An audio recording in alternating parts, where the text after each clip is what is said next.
Tecumseh. Fascinating.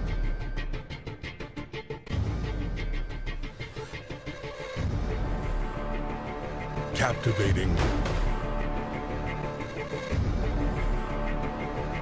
Mesmerizing.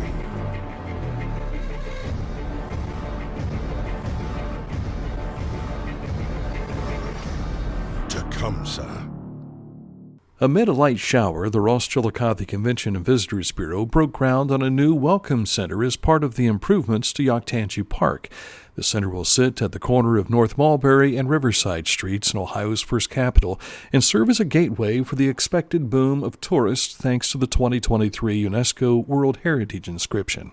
CVB President Kurt McAllister says the center represents an investment in the future for the Chillicothe and Ross County communities.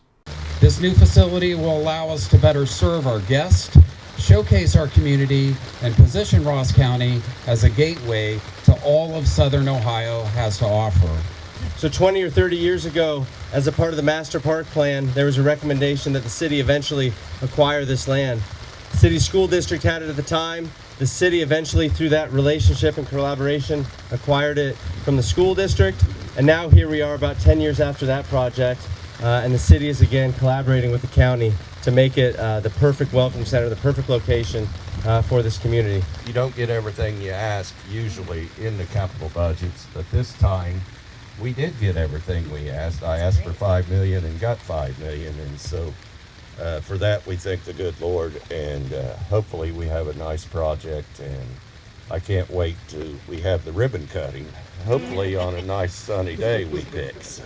There'll be exhibits that give you a tease of everything there's to do in Ross County. So we'll have a timeline starting 2,000 years ago up until present, and then each little, let's say it's talking about Ohio statehood, it'll say to find more information, visit Adena Mansion and Gardens. Or if it's about the Camp Sherman era, it'll have you directing to the Ross County Heritage Center. So it's just enough to give them a tease that they want to learn more. Thankful, in a word. I mean, this is just the hard work of a lot of people in this community, a lot of people around the state. A vision come to fruition, one of many that's in motion right now. This is not the end of it, this is the start of it. There's a lot of history around here. It's a good opportunity to show that on display for everybody, as the state representative Mark Johnson said. One of the best city parks in all the state, all the country.